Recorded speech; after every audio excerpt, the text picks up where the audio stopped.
विजया एकादशी महत्व एवं व्रत कथा।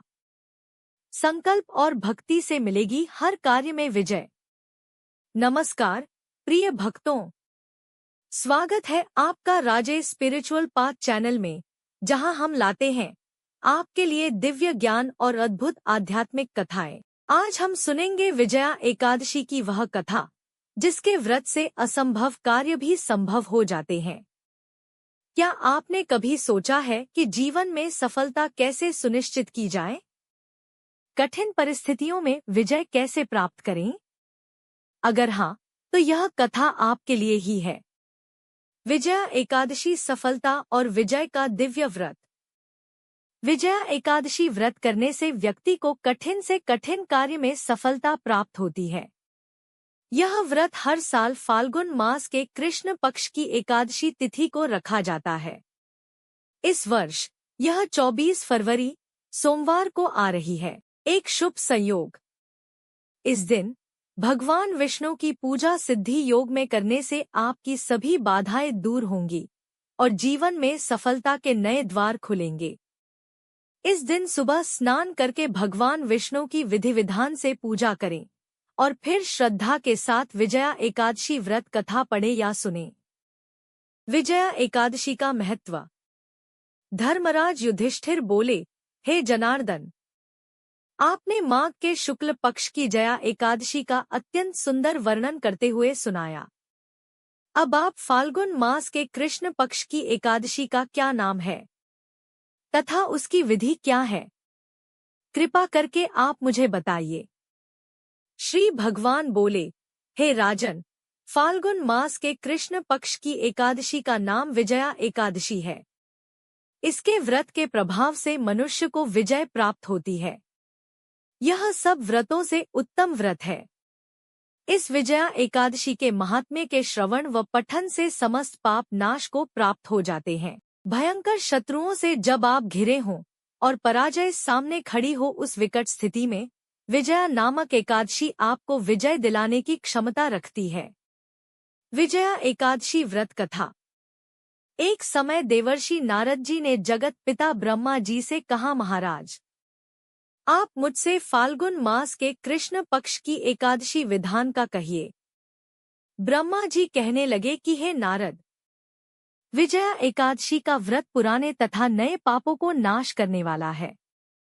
इस विजया एकादशी की विधि मैंने आज तक किसी से भी नहीं कही। यह समस्त मनुष्यों को विजय प्रदान करती है। त्रेता युग में मर्यादा पुरुषोत्तम श्री रामचंद्र जी, जो विष्णु के अंशावतार थे, जब उनको 14 वर्ष का वनवास हो गया, तब वे श्री लक्ष्मण तथा सीता जी सहित पंचवटी में निवास करने लगे।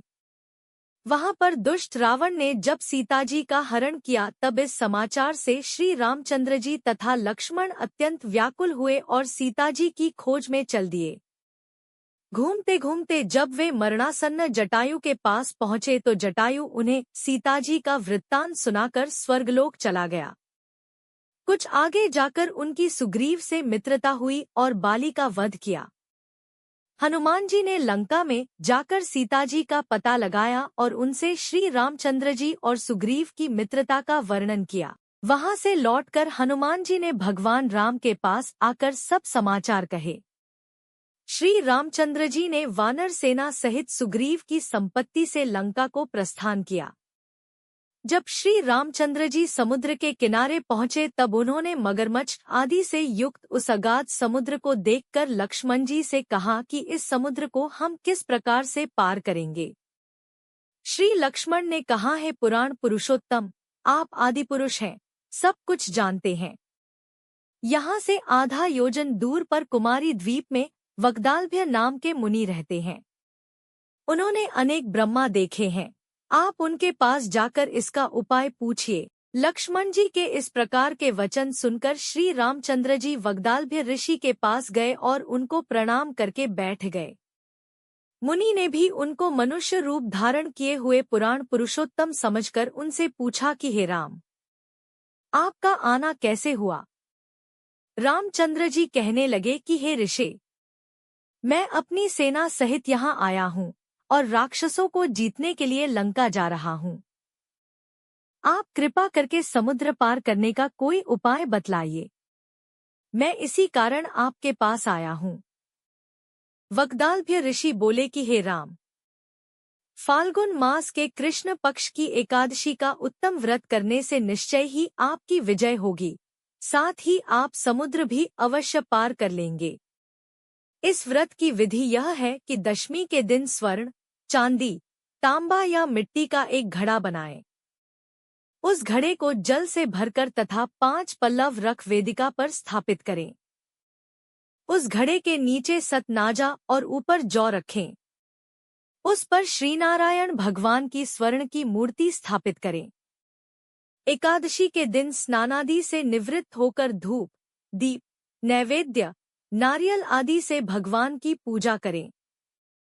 तत्पश्चात घड़े के सामने बैठकर दिन व्यतीत करें और रात्रि को भी उसी प्रकार बैठे रहकर जागरण करें। द्वादशी के दिन नित्य नियम से निवृत्त होकर उस घड़े को ब्राह्मण को दे दें। हे राम, यदि तुम भी इस व्रत को सेनापतियों सहित करोगे तो तुम्हारी विजय अवश्य होगी। श्री रामचंद्र जी ने ऋषि के कथनानुसार इस व्रत को किया और इसके प्रभाव से दैत्यों पर विजय पाई। अतः हे राजन, जो कोई मनुष्य विधिपूर्वक इस व्रत को करेगा, दोनों लोकों में उसकी अवश्य विजय होगी। श्री ब्रह्मा जी ने नारद जी से कहा था कि हे पुत्र, जो कोई इस व्रत के महात्म्य को पढ़ता या सुनता है, उसको वाजपेय यज्ञ का फल प्राप्त होता है। जय श्री हरि। यदि आपको यह कथा पसंद आई हो तो कमेंट बॉक्स में जय श्री कृष्ण अवश्य लिखें। साथ ही ऐसी और भी अद्भुत आध्यात्मिक कथाओं के लिए हमारे राजेश स्पिरिचुअल पाथ चैनल को शेयर, लाइक, कमेंट और सब्सक्राइब करना न भूलें। धन्यवाद। जय श्री कृष्ण।